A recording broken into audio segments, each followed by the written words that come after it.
옆에 계신 분들과 먼저 인사 한번 나누겠습니다. 오늘 밤에 뵙게 돼서 참 반갑습니다. 주님의 은혜와 사랑이 함께 하시길 축복합니다. 주님의 은혜와 사랑이 함께 하시길 축복합니다. 여러분, 하나님의 은혜와 복이 함께 하시길 주님의 이름으로 축복합니다. 그런데 하나님이 이렇게 주셔도 그런 복과 은혜를 받고 누릴 수 있을 그런 믿음의 그릇이 되는 것이 참 중요합니다. 성경에서는요, 복 있는 사람은 어떤 사람이라고 얘기하냐면, 어떤 사람이 복 있는 사람인가요? 여러분, 우리 세상에서는 아우 저 사람은 참 복도 많아, 이런 사람들 이런 얘기를 하잖아요. 어떤 사람들을 보고 보통 우리가 그렇게 얘기하죠?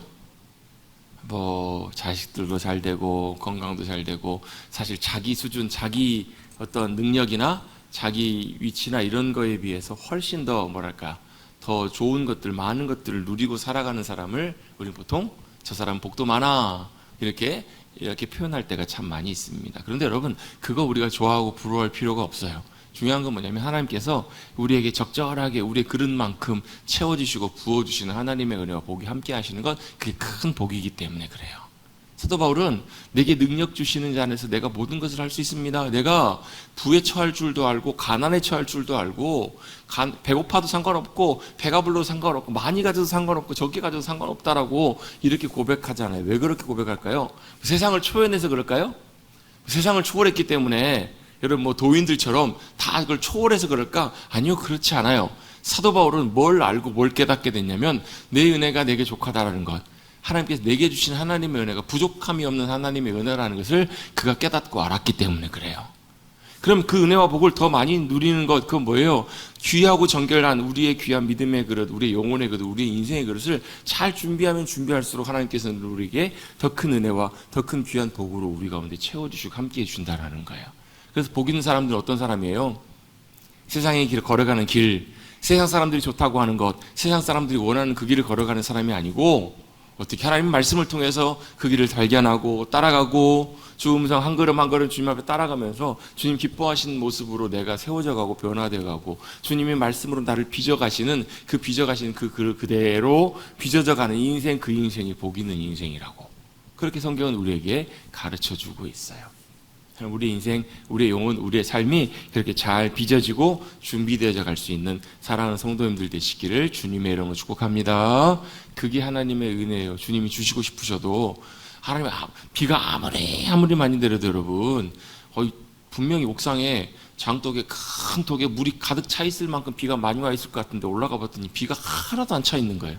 왜 그래요? 독뚜껑을 닫아 놓으면 하나도 안 차요.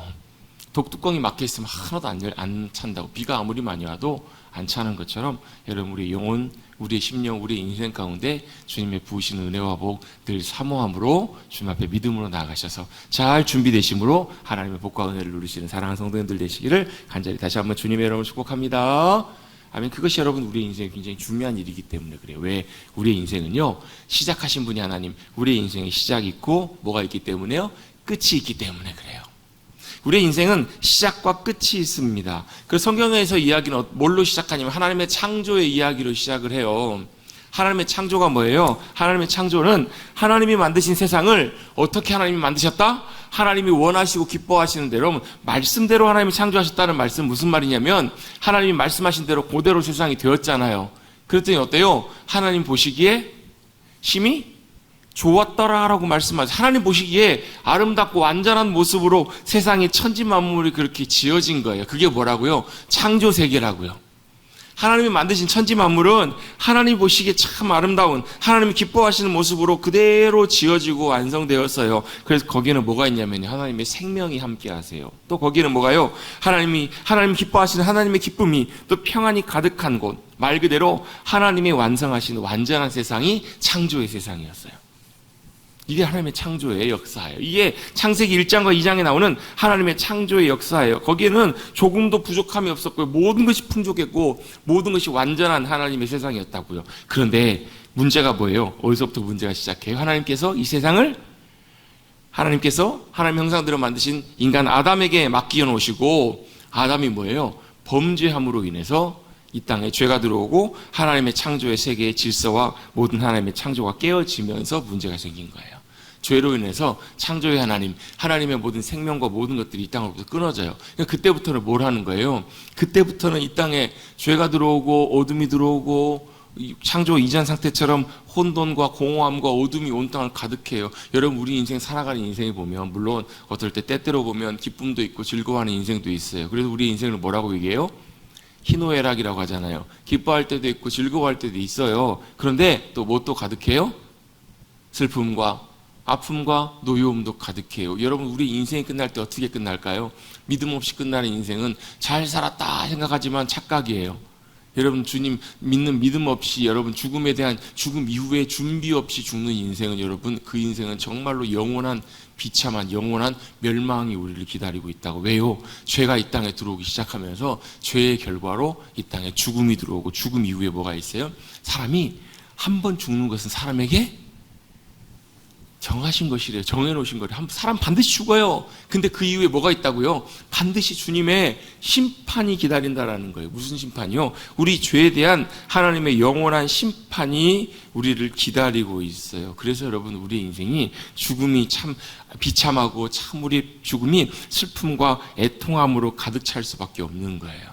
거기서 하나님께서 우리의 인생에게 죽음으로 끝날 수밖에 없는 우리의 인생에게 다시 한번 하나님께서 생명의 소망의 길을 우리에게 허락해 주세요. 누굴 통해서요? 예수 그리스도를 통해서. 예수를 통해서 다시 한번 회복할 수 있는 생명과 회복의 길을 우리에게 열어주신 거예요. 야, 내가 너희를 향한 너희의 생명의 길이야. 내가 곧 길이요 진리요 생명이야. 나로 말미암아야만 아버지께로 갈 수 있다. 이걸 예수님이 오셔서 말씀해 주시고 보여주신 거예요. 이 길이 무슨 길이에요? 생명의 길이에요. 그래서 누구와 함께요? 예수님과 함께. 예수님 나의 주로 모시고 예수님 안에서 거듭나서 하나님의 자녀로 이 땅에 살아가는 인생에 있어서 죽음은 끝이 아니잖아요. 여러분, 하나님 없이 예수님 없이 하나님의 자녀 아닌 인생이 끝나는 인생은 죽음으로 끝나요. 그리고 그 이후부터는 영원한 형벌과 영원한 심판이 있다고요.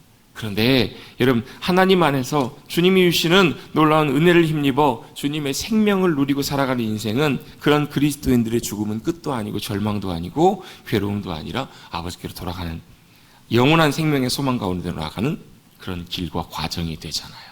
여러분, 우리의 인생은 태어났기 때문에 반드시 죽을 때가 옵니다. 우리 육신은 그렇게 죽음의 때가 와요. 그러나 그것이 우리의 전부가 아니고 끝이 아니고 영원한 하나님이 우리에게 허락해 주신 영원한 생명과 소망이 우리 가운데 약속되어 있음을 여러분 꼭 믿고 그 주님과 함께 믿음의 길들을 끝까지 걸어가시는 저와 여러분 우리 모두가 되시기를 다시 한번 주님의 이름으로 축복합니다. 다시 한번 회복되는 그 길을 주님께서 우리 가운데 허락해 주신 거예요. 물론 여러분, 우리 육신의 생명이 끝나는 죽음도 쉽지는 않습니다. 저는 많은 임종하시는 분들을 보면서 어떤 분들은 편안하게 눈을 감으시고 돌아가신 분도 계세요. 근데 어떤 분들은 많은 고통 가운데 눈을 감으시고 인생의 마지막을 마치시는 분도 계세요. 육신의 사실 죽음을 만난다는 것은 사실 당사자에게도 어찌 보면 어떨 때는 쉽지 않은 경우들도 있어요. 또 주변에 있는 가족들과 남겨진 모든 이들에게는 사실 그 죽음이라는 것이 사실 쉽지는 않은 거잖아요. 그럼에도 불구하고 우리 인생이 결국은 태어나서 죽지만 그리고 그 뒤에 뭐가 있다라는 거예요. 주님이 기다리시는 또 영원한 우리의 삶이 있음을 여러분 우리가 꼭 기억해야 될 줄로 믿습니다. 그리고 성경에 이 죽음이 끊임없이 많이 기록되어 있는 이유, 성경을 보다 보면 그런 얘기들이 되게 많이 나와요. 누가 몇 년을 살다가 죽었더라. 누가 태어나고 그리고 몇 년을 살다가 죽었더라. 이 이야기들이 굉장히 많이 기록이 되어 있어요. 왜 그렇게 기록이 되어 있을까요? 우리가 그런 존재이기 때문에.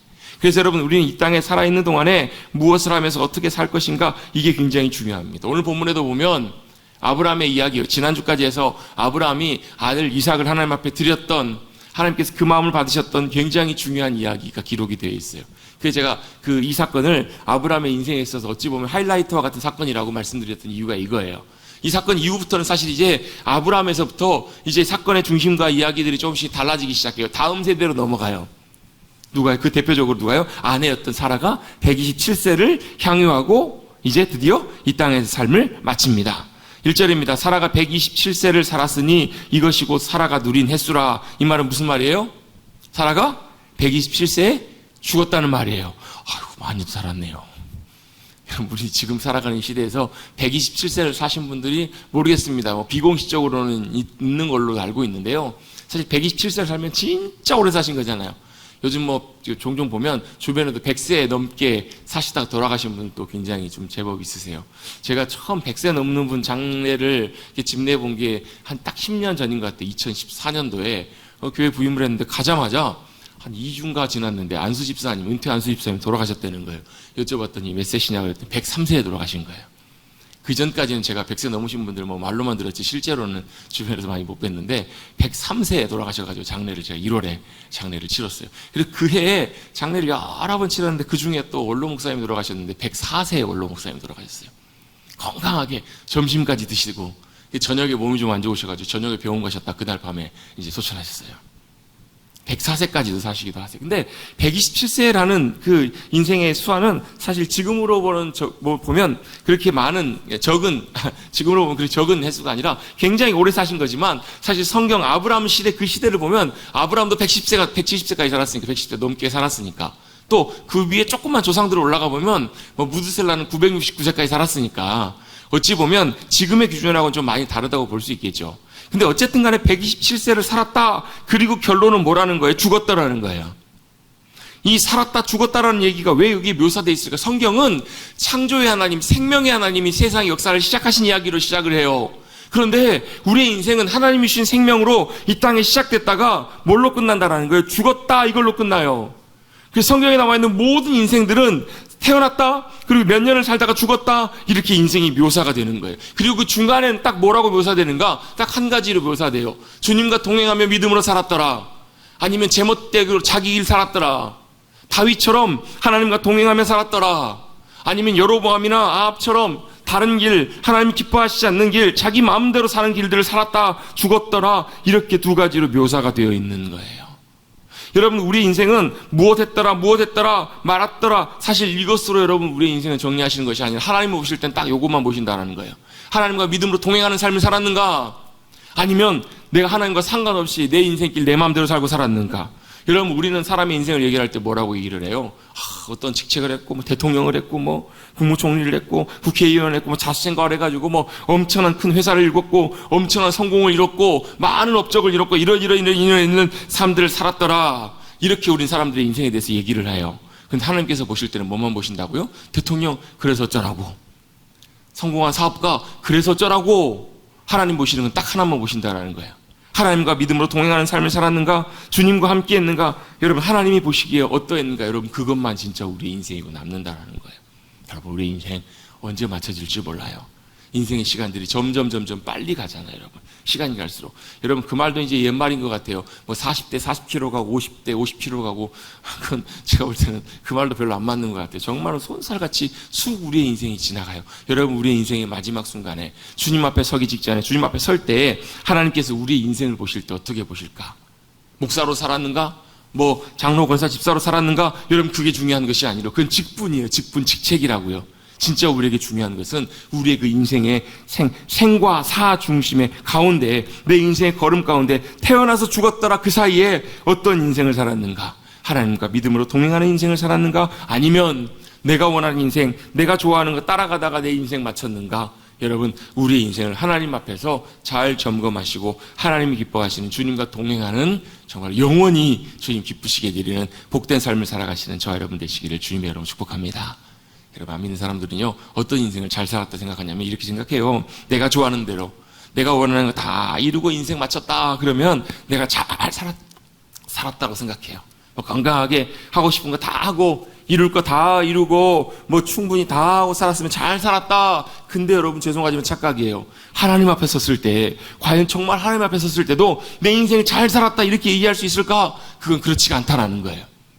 우리의 인생 걸어가는 인생길 하나하나 여러분, 주님 보실 때 주님이 기뻐하시는 삶, 주님과 동행하시는, 내가 보기에 원하는, 내가 바라고 기뻐하는 그 인생이 아니라 여러분, 하나님 보실 때 하나님이 기뻐하시고 원하시는 주님과 동행하는 믿음의 길들을 잘 걸어가실 수 있는 사랑하는 성도님들 되시기를 주님의 이름으로 축복합니다. 그게 뭐예요? 그게 믿음의 길이고요, 그게 제자의 길이기 때문에 그래요. 제자들은 주님 따라가는 길이에요. 내 마음대로 살다가 주님 앞에 서는 것이 아니라 주님이 나의 주님이 되셔서, 주님이 나의 주인이 되시고 주님이 되셔서 그 삶을 한 걸음 한 걸음 주님께 잘 맞춰서 걸어가는 삶이 진짜 제자의 삶이고 믿음으로 걸어가는 인생길이기 때문에 그래요. 나중에 후회하지 마십시다. 여러분 나중에 후회하고 나중에 부끄러워 주님 앞에 섰을 때 부끄러워하지 마십시다. 여러분 물론 이 땅 살면서 여러분 예수 그리스도를 나의 구주로 믿고 하나님의 나라, 하나님의 자녀로 거듭나서 하나님의 자녀로 이 땅에 살아가는 것만으로도 여러분 우리는 영원한 인생의 생명과 복을 누릴 수 있는 그런 자격이 은혜의 선물로 우리에게 주어지는 거예요.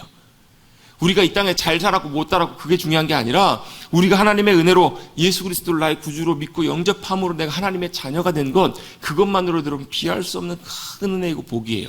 여러분 이게 없는 사람, 주님 앞에서 거듭나지 못한 하나님의 자녀가 아닌 이들은 어때요? 예수 그리스도를 나의 구주로 믿지 않는 이들은 여러분 이 땅에서 아무리 날고 기고 잘 살아도 여러분 죽음이 그 사람을 찾아왔을 때, 죽음이 그 사람을 문을 놓고 하고 죽음으로 그 사람이 들어갔을 때 그를 기다리고 있는 것은 영원한 심판, 영원한 형벌만이 기다리고 있어요. 더 이상 소망이 없어요. 누구처럼요? 나사로 이야기에 나오는 부자처럼. 제발 아브라함 선생님이시여, 혓바닥에다가 물 한 방울만 찍어서 좀 제 혀를 서늘하게 해주십시오. 여러분 목마르고 갈증 날 때 여러분 혓바닥에다가 물 한 방울 딱 떨어뜨려주면 어때요? 시원하고 갈증이 해결이 되시죠? 그럴 것 같은데 여러분 오히려 더 감칠맛 나고 더 괴롭잖아요. 근데 그 부자의 심정이 그런 거예요. 물 한 방울만이라도 내 혀를 좀 적셨으면, 목을 적셨으면, 그게 뭐라는 거예요? 그게 그가 당하고 있는 형벌과 지옥불 같은 고통, 그 고통의 아픔을 그가 그렇게 묘사를 하고 있는 거잖아요. 여러분 예수 그리스도를 믿지 않느니 불신자들은 여러분 결국 그들을 기다리고 있는 것이 그거예요. 그런데 믿는 그리스도인들은 뭐예요? 그리스도인들은 내가 그리스도를 나의 구주로 영접하고 모시고 삶으로, 영접하는 자 곧 그 이름을 믿는 자들에게는 하나님의 자녀가 되는 권세를 주셨다고요. 그럼 우리가 뭐가 된 거예요? 하나님의 자녀가 된 거예요. 그럼 이제 어떻게 살면 돼요? 하나님의 자녀라고 해서 하나님께서 우리 버리시지 않으세요. 하나님의 자녀는 하나님의 자녀로 하나님과 함께 인생길을 아버지와 함께 인생길을 걸어가시면 돼요. 그게 뭐라고요? 믿음의 길이고 그게 바로 제자의 길이고요. 근데 여러분 그 길이 때때로는 익숙지가 않아서, 때때로는 쉽지 않아서 어떻게 내 마음대로 내가 원하는 대로 그 길들을 걸어간다고요. 그러면 여러분 언제요? 주님 앞에 섰을 때 후회하게 돼요. 주님 앞에 섰을 때 부끄러움으로 주님 앞에 나가게 돼요. 내가 그때 좀 그럴걸, 이런 마음들이 참 많이 든다라는 거예요. 저도 목사로서 정말 부끄럽고 잘 못 가고 있지만 그런 걸어가는 주님의 길, 제자의 길들을 함께 나누면요, 죄송하지만 좋아하는 분들이 별로 없어요. 이 길이 주님 기뻐하시는 믿음의 길입니다, 우리 순종해서 따라갑시다 하면 별로 그렇게 기뻐하시는 분들이 없어요. 왜? 그 길은요, 가치를 내가 알고 가야 되는 길이에요. 그래서 내가 때때로는 그걸 포기라고 가야 되고요, 걸고 가야 된다고요. 자, 어떤 중요한 하루라는 휴가 일정이 있습니다. 이것을 해야 될까 고민해요. 여러분 어떻게 하실래요? 뭐 하실래요? 이거 하실래요? 하루의 시간이 주어져가지고, 이야, 하루가 이제 시간이 비었다, 좋다. 근데 이걸 할 수도 있고 이걸 할 수도 있어요. 여러분 뭐 하실래요? 여러분 뭐 하시겠어요? 아니 뭔지 알아야 설명을 해줘야 이걸 할지 저걸 할지 선택을 하시죠. 여러분 이게 뭘까요? 이거하고 이게 뭘까요? 내가 원하는 길, 내가 가고 싶은 것들도 있고요, 주님이 원하시는 것, 주님이 말씀하시는 길들이 있다고. 근데 우리가 때때로 정말로 우리가 주님이 원하시는 길을 걸어가려고 하면 내가 가고 싶은 거, 원하는 길을 포기해야 될 때가 있다고요. 그전에 그렇게 좋아했는데 의사 선생님이 그러시는 거예요. 당신 건강 위해서 그거 드시면 안 됩니다. 당신 건강 위해서 그거 안 드셔야 됩니다. 그럼 어때요? 둘 중에 하나예요. 건강이고 뭐고 오늘 살다가 죽으련다 하시는 분들은 참 자기 마음대로 먹고 살아요. 그런데 어때요? 그래도 건강 생각하시는 분들은 그거 포기하고 건강을 위해서 이걸 먹질 않아요. 여러분 제자의 길도 마찬가지예요. 제자의 길도 바로 뭐냐면 그 길과 가치를 알아야 돼요. 주님이 원하시는 길, 주님께 순종해서 믿음으로 걸어가는 길은 때때로 어떻게 좁은 문과 같아요. 때때로 어떨 때는 내가 포기해야 될 것들도 있고 내가 걸고 가야 될 것들도 있다고요. 내가 가치를 포기하고 때때로 내가 대가를 지불하고 걸어가야 될 때도 있다고요. 그래서 뭐가 중요한 줄 아세요? 거기서 그게 정말로 주님 기뻐하시고 그것이 얼마나 우리의 가치고 귀한 일인지 그 가치와 값어치를 깨닫고 발견하게 되어야 그 길을 선택하고 걸어간다고요.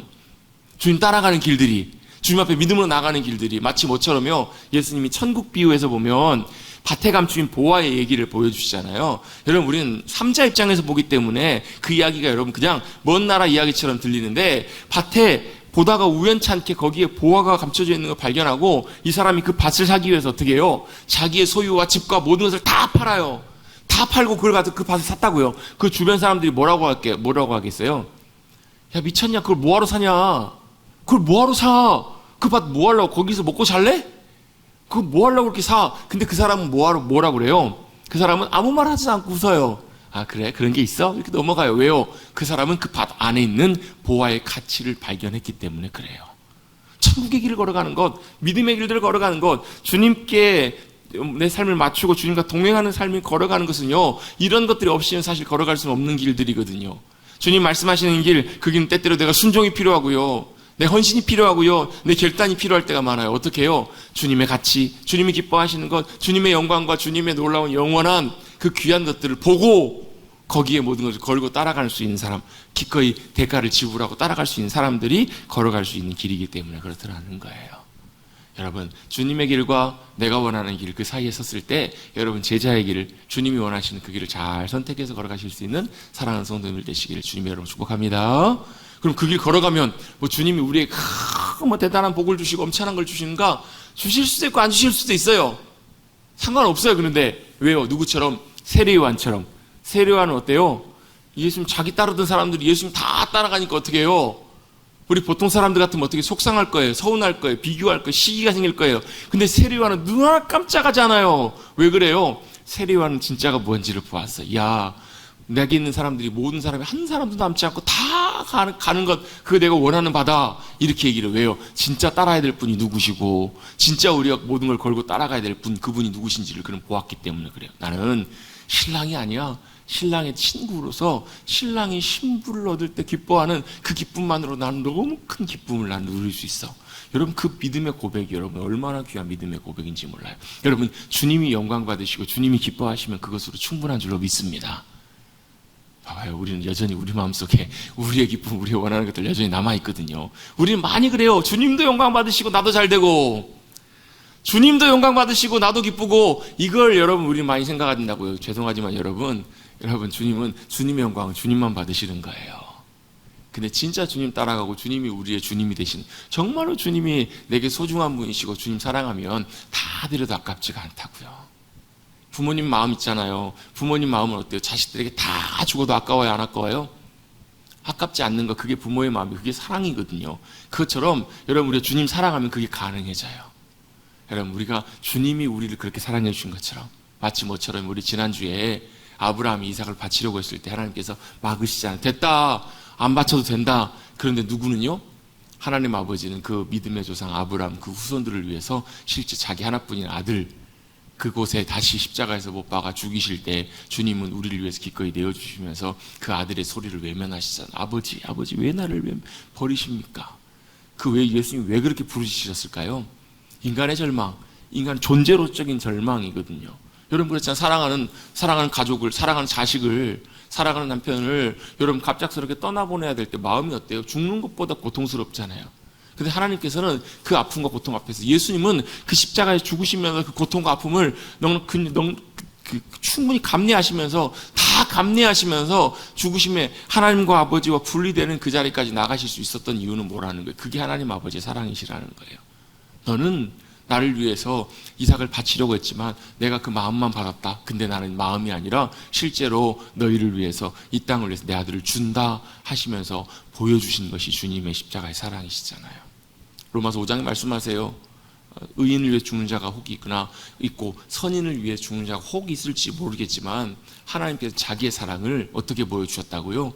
아들 예수 그리스도 십자가에 죽이시면서 하나님의 사랑을 확증해 보여주셨다고요. 여러분, 하나님의 사랑이, 여러분을 향한 사랑이 여러분 잘 모르시겠다면, 느껴지지 않으신다면 십자가를 바라보십시오. 십자가에서 아들까지 우리를 위해 생명까지 내어주시면서 우리를 사랑해 주신 그 사랑이 감정적으로 느껴지지 않는다고 할지라도 그것이 여러분 2000년 전에 있었던 사건, 그 사랑의 사건이 지금도 여전히 변하지 않는 주님의 사랑이고 십자가의 사랑의 사건임을 여러분 꼭 기억하시고 그 사랑 안에 거하시는 저와 여러분 되시기를 주님의 이름으로 축복합니다. 사랑하면 그게 가능해지는 거예요. 사랑하면 기꺼이 헌신하고 순종하는 것들이 가능해져요. 그러면 그걸 따라가는 것이 그렇게 많이 어려워지지 않아요. 여러분, 우리 주님 잘 따라가시는 복된 인생 되십시다. 주님 기뻐하시고 원하시는 길 잘 선택해서 따라가시는 우리 사랑하는 성도님들 되시기를 간절히 주님의 여러분 축복합니다. 그 길이 여러분 생각보다는 쉽지는 않다고요. 생각보다는 어려워요. 생각보다는 우리가 많은 것들을 포기해야 될 때가 있어요. 제가 몇 년 전인가 예전에 어떤 다른 데 가서 다른 교회 성도님하고 이렇게 제가 아주 오래전에 알던 분이었는데 우연찮게 만나서 이런저런 얘기하다가 이런 얘기를 하시다가 헤어질 때 목사님 행복한 교회 행복한 목회를 하세요 라고 이렇게 얘기를 하세요. 그리고 헤어지더라고요. 제가 왜 무슨 마음으로 무슨 의도로 그런 말씀을 저한테 하셨는지 제가 충분히 다 이해를 하겠어요. 교회마다 여러분 보면 여러 가지 갈등들이 있고 어려움이 있고 아픔이 있는 교회들이 참 많아요. 그런 것들을 겪어보신 분이시기 때문에 그런 어려움이나 아픔 말고 행복한 교회 행복한 목회를 하세요라고 그런 얘기를 저한테 해주셨어요. 근데 제가 그 얘기를 들으면서도 한편으로 참 씁쓸했던 그때 기억이 나요. 왜 그런 줄 아세요? 여러분, 사람이 행복하고 사람이 좋은 교회에 목회하는 것은 생각보다 어렵진 않아요. 여러분, 사람이 행복하고요, 사람이 만족하고 사람이 좋은 교회 사실 만드는 것은 생각보다 어렵지 않다니까. 여러분, 생각보다 여러분 좀 쉽게 만들 수 있어요. 죄송한 말씀이지만. 왜? 사람이 좋아하는 것, 사람이 좋아하는 대로 교회에서 같이 모이고 그대로 잘하면 돼요. 근데 뭐가 어려운 줄 아세요? 진짜 어려운 것은요, 하나님이 행복하시고 하나님이 기뻐하시는 교회 만드는 것은 진짜 어려워요. 제가 왜 아까 씁쓸하다고 말씀을 드렸냐면 제가 그분의 마음을 충분히 이해를 알겠어요. 알겠는데 그럼에도 불구하고 우리는 사실 우리가 행복하고 좋은 교회, 우리가 행복하고 원하는 그런 인생과 우리의 길보다 더 중요한 것이 있어요. 그게 뭐냐면 하나님이 기뻐하시고 하나님 행복하시고 만족해 하시는 그런 교회, 그런 믿음의 길, 그런 우리의 인생의 길들을 걸어가기를 주님이 더 원하시고 기다리신다라는 거예요.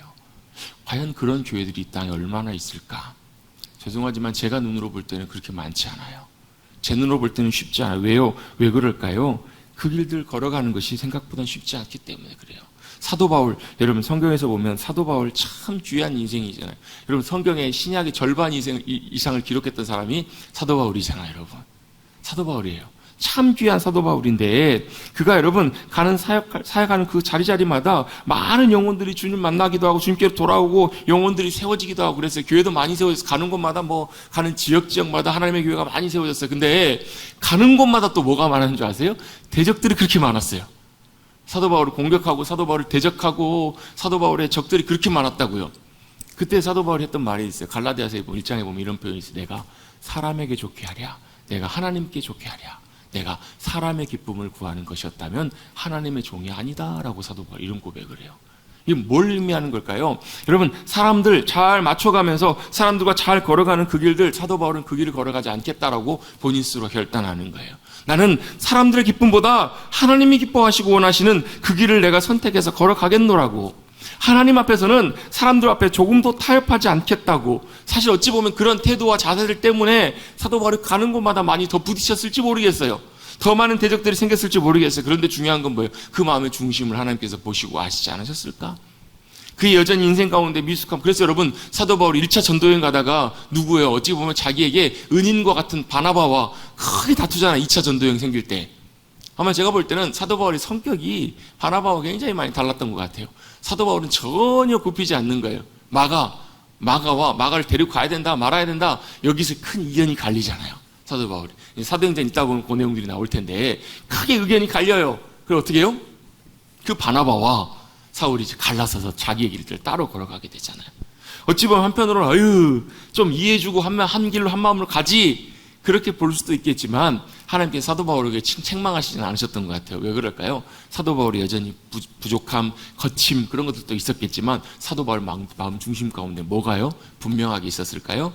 내가 주님 사람보다 하나님의 기쁨으로 살기를 원합니다. 이런 마음과 중심이 사도 바울의 분명하고 확고했기 때문에 하나님께서 그렇지 않으셨을까라는 거예요. 여러분 하나님이 기뻐하시고 원하시는 길을 걸어가는 것 때때로 어떨 때는요 고난도 있고 역경도 있고요 눈물과 아픔의 길들도 있어요. 근데 그럼에도 불구하고 여러분 그 길들을 믿음으로 걸어갈 때 주님이 우리의 기쁨이 되어주실 줄로 믿습니다. 주님이 우리의 만족이 되어주시고, 우리 찬양 있잖아요. 주님이 기뻐하시면 족하리. 그 찬양 여러분 아시죠? 처음에 시작이 어떻게 하나요? 그 찬양 있어요. 아무튼 여러분 충분히 다 들어서 아실 거예요.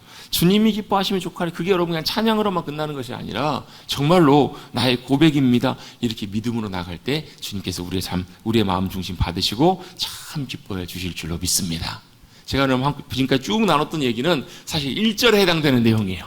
왜요? 사라가 127세 인생길을 살다가 죽었더라. 여러분 우리의 인생도 태어나서 몇 세를 살다가 죽었더라.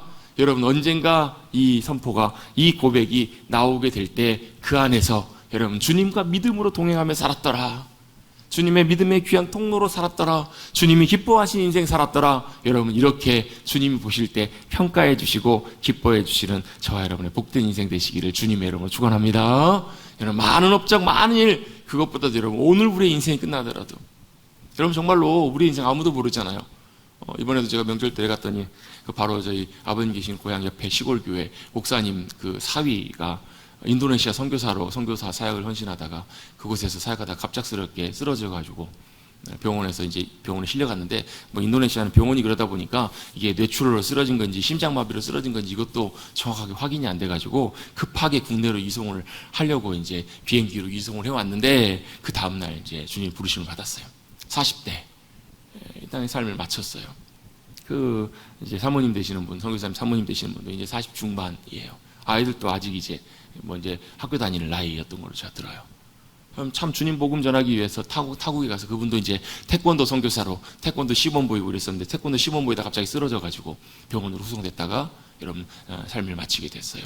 여러분 이런 얘기를 종종 들려올 때마다 여러분 어느 누구도 사실 주님의 부르심 앞에서는 예외가 없잖아요. 여러분 오늘 주님이 부르실 줄 아무도 몰라요. 건강하다고 자부심 가질 수도 없고요.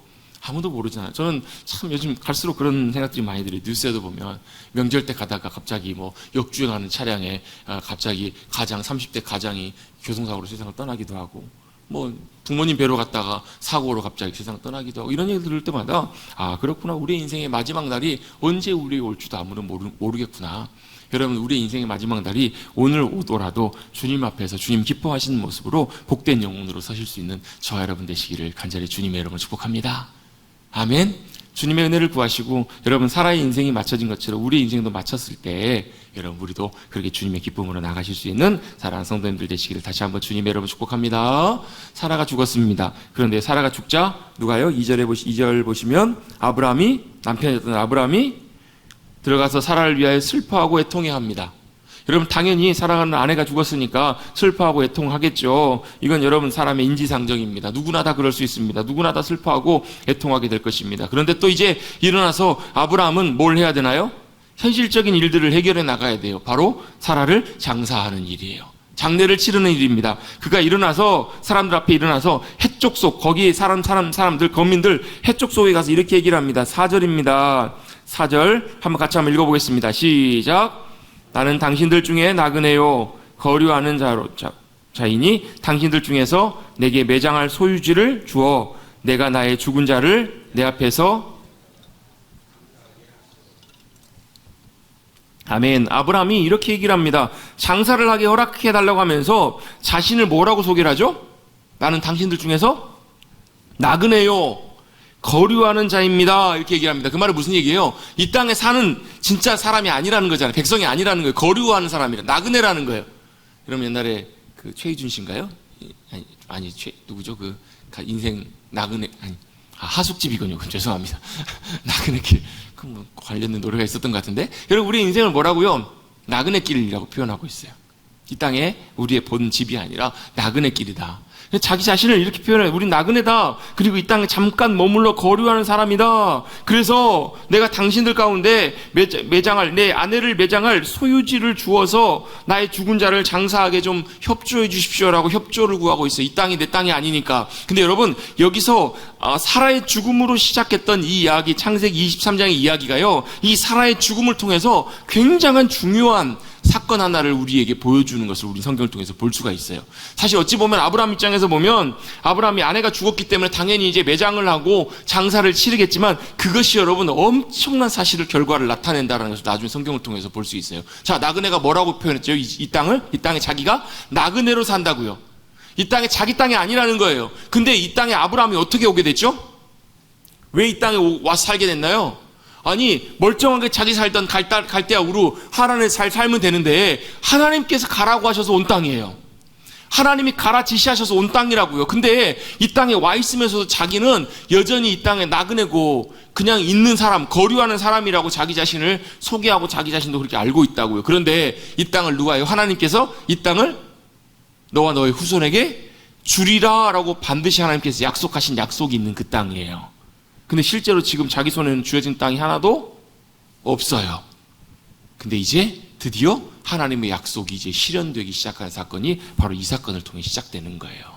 거기 거류하고 있었던 햇사람에게 나를 좀 너그러이 대해줘서 소유주를 주어서 내게 장사하게 해주십시오 이렇게 부탁을 했더니 거기 있는 사람들이 뭐라고 얘기를 해요? 6절입니다. 내 주여 들으소서.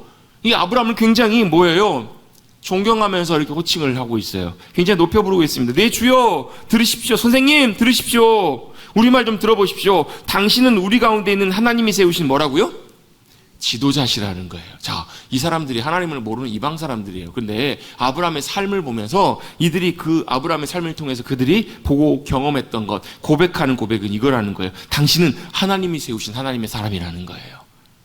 당신은 하나님이 세우신 하나님의 지도자입니다. 하나님의 리더입니다. 하나님의 우두머리입니다. 하나님이 세우신 하나님의 사람입니다. 이방인임에도 불구하고 거기 있는 사람들도 아브라함을 보면서 뭘 인정한 거예요? 저 사람은 보통 사람이 아니다. 하나님이 함께 하신 사람이다. 그리고 하나님의 영적인 권세와 능력이 함께 하시는 참 귀한 리더이다, 지도자이다라는 것을 그들의 입술을 통해 자기들이 고백을 하는 거예요. 여러분, 우리도 세상 가운데서 있을 때 우리 삶의 자리에서 아브라함이 이렇게 인정받았던 것처럼 저와 여러분도 하나님이 세우신 하나님의 사람들입니다. 하나님의 영적인 리더들입니다. 여러분, 이렇게 여러분 사람들로부터 고백받고 여러분 인정받을 수 있게 되기를 주님의 이름으로 축복합니다. 우리 자신을 위해서가 아니라 우리와 함께 하신 하나님 때문에, 하나님을 위해서. 그래서 여러분, 우리의 삶에 귀한 주님 닮아가는 성품이 필요한 이유가 그거고요. 우리가 이웃을 사랑으로 대해야 되는 이유가 이거고요. 사랑의 사람들에 대해서 호의를 베풀어야 되는 이유가 사실 이거예요. 우리 때문에가 아니라, 우리가 잘되고 복받기 위해서가 아니라 나를 통해서 누가요? 나와 함께 하신 하나님이 나타나시기 위해서. 나를 통해서 나와 함께 하신 하나님이 나를 통해서 역사하고 계심을 많은 사람들이 보면서, 그럼 어떻게 돼요? 자연스럽게 하나님께서 우리도 높이세요. 당신은 하나님이 세우신 하나님의 지도자입니다. 영적인 리더입니다. 이렇게 사람들이 다 고백하고 있어요. 그래서 뭐라는 거예요? 마음대로 하십시오. 이렇게 하는 거예요. 원하시는 대로 마음대로 가져가시고 마음대로 장사를 지내시는데 아무도 반대할 사람이 없을 것입니다. 이렇게 얘기를 해요. 아브라함이 어떻게 사셨는지 아시겠죠? 아시겠죠, 여러분? 이게 여러분 참 귀한 믿음의 삶의 본이지 않을까 싶어요. 요즘은 참 그게 어려워요. 보면 갈등들도 많이 생기고요. 여러 가지 갈등들도 많이 생겨가지고 서로 그냥 담치고 사는 사람들도 너무너무 많고 그래요. 참 쉽지는 않지만 여러분이 아브라함의 은혜와 복이 저와 여러분 가운데 함께해 주셔서 저와 여러분도 귀하게 이렇게 주님이 함께해 주심으로 주변에 또 세상 가운데 귀하게 하나님이 높임 받으시고 하나님이 인정하시는, 하나님이 인정하는 그런 귀한 일들이 일어날 수 있게 되기를 간절히 바랍니다. 그리고 나서 잘 마음대로 하시라고 이렇게 얘기를 할 때 아브라함도 똑같이 일어나서 그 땅 해쪽 속을 향해서 몸을 굽힙니다. 아브라함도 겸손하게 대하고 있는 것을 보게 돼요. 그러면서 이렇게 얘기를 합니다. 당신들이 언제든지 나에게 이 땅을 허락해 주셔서 장사하게 허락해 주는 것이 당신들의 뜻이라면 내 말을 좀 잘 들어주시고 허락해 주십시오라고 하면서 소알의 아들 에브론에게 잘 얘기를 해주셔서 그의 땅, 어떤 땅이냐면 9절입니다. 그의 반머리에 있는 그의 막벨라 굴을 내게로 주어 충분한 대가를 받고 그 굴을 내게 뭐 해달라는 거예요? 팔게 허락해달라는 거예요. 내가 그 땅을 사기를 원합니다. 그래서 그 굴에다가 매장지를 삼고 싶습니다. 이렇게 얘기를 하는 거. 아니, 사람들이 준다고 하면 어떻게 하시면 돼요? 아유, 한국 사람들 그래. 아유, 아니라고. 몇 번이요? 2번, 한 3번 정도 물어보고, 그래도 이렇게 얘기를 하면 어떻게 하는 거예요? 그래, 알겠습니다. 감사합니다 하고 받으면 되잖아요. 근데 아브라함은 그렇게 하진 않아요. 어떻게 하겠다라는 거예요? 제가 값을 주고 정당한 대가를 주고 사겠습니다 라고 이렇게 얘기를 해요. 마침 그때 또 누가요? 에브론이 해쪽속 중간에 앉아있다가 성문에서 해쪽속 곧 성문에 들어오는 모든 사람들이 다 듣고, 이게 무슨 말일까요? 많은 사람들이 모여있는 자리에서 이걸 뭐 하는 거예요? 결정을 내리는 거예요. 이 문제를 결정을 내리는 겁니다. 내 주여 그리마옵소서. 이 에브론도 똑같은 생각을 갖고 있는 것 같아요. 아브라함이여 내 주님, 내 주여 그리마옵소서. 내 말을 들으십시오. 내가 밭을 당신에게 드리고 그 속의 굴도 내가 당신에게 드리되 내가 내 동족 앞에서 당신에게 다 드리오니 장사 지내라는 게 무슨 말이에요? 모든 사람들이 다 증인이니까 그곳에서 마음 편하게 장사를 지내라고 이렇게 아브라함 앞에서 당연히 자연스럽게 호의를 베풀고 있습니다. 여러분, 이 해쪽족도 마찬가지고 이 에브론도 마찬가지고 아브라함에 대해서 굉장히 좋은 마음을 갖고 있는 걸 보게 되죠. 그죠? 언제든지 기꺼이 호의를 베풀고 내 것 아깝지 않습니다. 당신에게 주는 것 하나도 아깝지 않고 저는 기쁨으로 드립니다. 이런 느낌, 이런 어감, 이런 마음이 드시죠? 아브라함이 참 잘했던 것 같아요. 근데 이런 호의에도 불구하고 다시 한번 12절에 보시면 아브라함이 그 땅의 백성 앞에서 몸을 굽힙니다. 자신 자신을 여전히 겸손하게 낮추고 겸손하게 다시 한번 부탁을 합니다. 내가 그 밭 값을 당신에게 주고 팔고 내가 그 모든 일들을 그대로 진행하기를 원합니다. 이렇게 다시 한번 간곡하게 부탁을 해요. 그랬더니 에브론도 아브라함이 이렇게 대답하죠. 내 주여 내 말 들으소서 땅값은 은 400세겔이나 그것이 나와 당신 사이에 무슨 문제가 되겠습니까? 400세겔 정도 땅값은 되지만 안 주셔도 상관없는 것인데 무슨 문제입니까? 그게 당신이 죽은 자를 편안하게 장사하십시오. 이렇게 얘기를 해요. 끝까지 이렇게 서로 호의를 베풉니다. 근데 아브라함이 에브론의 말을 따라서 해족속이 듣는 데서 말한 대로 상인이 통용하는 은 400세겔을 달아서 에브론에게 주었다니. 자, 세겔을 계산을 해보면요, 은으로 치면 1200돈입니다. 1200돈. 적은 돈이 아니에요, 여러분. 한 세겔이 보통 한 4일 품삯이라고 계산하는 경우들이 있거든요. 하루 품삯이 하루 일상을 10만 원을 잡으면 한 세겔이면 대략 40만 원 정도 됩니다. 그러면 400세겔이면 적은 돈은 아니에요. 어떤 경우에는 이 부분을 해석하는 분들이 생각보다 많은 돈을 주고 샀다는 거예요. 싸게 산 게 아니라 비싸게 주고 샀다는 거예요, 이 땅을. 그럼에도 불구하고 아브라함이 왜 굳이 이 돈을 다 지불을 하고 살려고만 했었을까요? 그 이유가 뭐였을까요? 이 땅을 많은 사람 앞에서 돈을 지불하고 사면서 이것이 그냥 증여받은 것이 아니라 준 것이 아니라 정당하게 합법적으로 이 땅을 내가 이 땅에서 처음 이 땅에서 내 소유로 사게 되었습니다라고 분명하게 이 사실을 매듭짓고 확인하기를 원했던 거예요.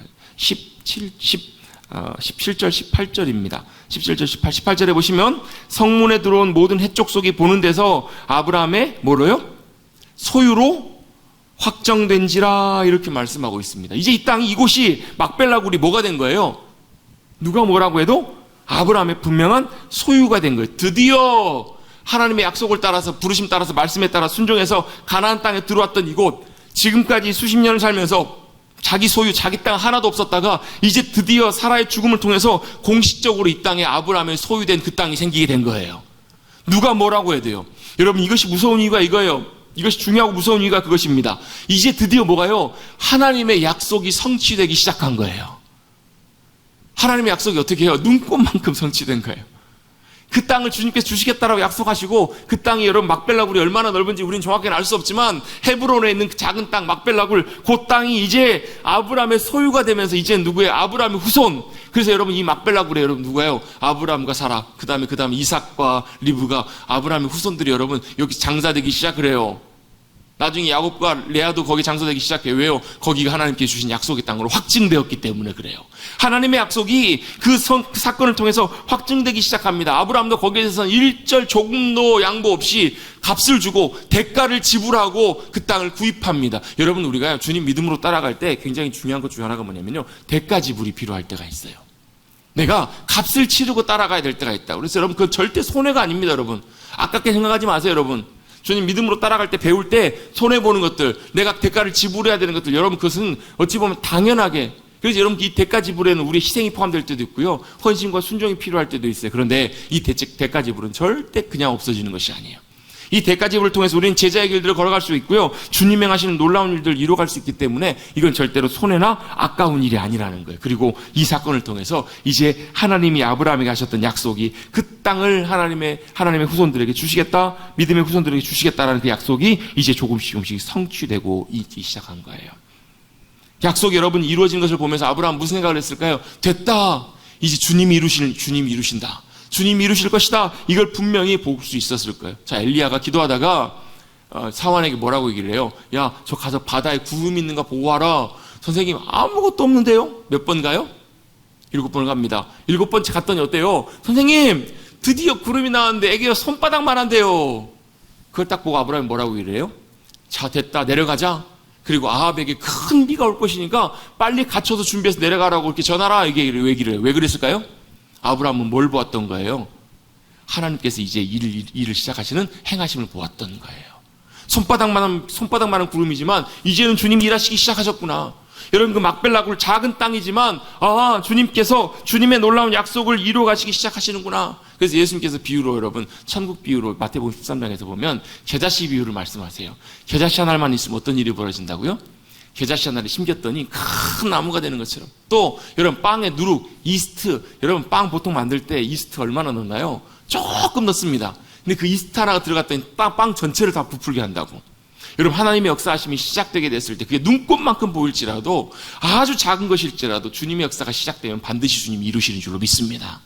그 막벨라굴을 샀던 그 사건을 통해서 반드시 그 땅에 하나님께서 이 땅을 우리 후손들에게 이스라엘에게 분명히 주시겠구나라는 것을 아브라함이 확신하지 않았겠냐는 거예요.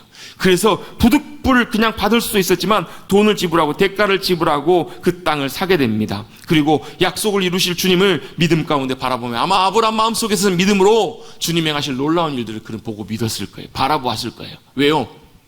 이삭 한 사람 태어났을 때, 아들 하나 태어났을 때 아브라함 뭘 봤어요? 믿음의 눈으로 하나님이 말씀하신 것을 그대로 이루실 것을 믿음으로 봤잖아요. 여러분 믿음으로 주님 바라보십시다. 믿음으로 주님 약속 행하실 것을 믿음으로 의지하십시다. 기다리십시다. 여러분 내 눈에 아무것도 안 보여도 이 눈에 아무 증거 아니 배워도 여러분 믿음으로 주님 행하시고 여러분 아무리 작은 것이지만 그 일들을 시작하실 때 주님께서 그 약속을 영원히 이루시고 성취하실 것을 여러분 믿음으로 바라보고 나가셔서 그 약속을 믿음의 눈으로 바라보시는, 때때로 우리의 인생의 수완에 보지 못할지라도 주님께서 그 이후에 이루실 일들, 놀라운 일들을 여러분 믿음 가운데 바라보시고 믿음으로 승리하신 사랑하는 성도님들 되시기를 주님의 이름으로 축원합니다. 20절로 마무리 결론을 내립니다. 이와 같이 그 밭과 거기에 속한 굴이 해쪽 속으로부터 아브라함이 매장할 소유주로 뭐가 됐다고요? 확정되었더라. 성경은 분명하게 선언합니다. 거기에 있는 모든 사람들이 증인이 되었습니다. 이 땅은 이제 아브라함의 소유지이다라고 분명히 확장되었고 그 땅의 시작이 놀라운 역사하심을 통해서 400년의 시간이 지난 다음에 500년 정도 더 지났겠죠. 그 이후에 시간이 지난 다음에 하나님께서 그들을 그곳으로 다시금 돌아오셔서 돌아오게 하셔서 역사를 이루신 것처럼 우리의 인생 가운데서도 주님의 약속과 주님의 놀라운 일들을 이루어 가시는 것들을 믿음으로 바라보시고 그 성취와 놀라운 역사하심들을 경험해 가시는 저와 여러분 우리 모두가 되시기를 간절히 주님의 이름으로 축복합니다. 축복합니다.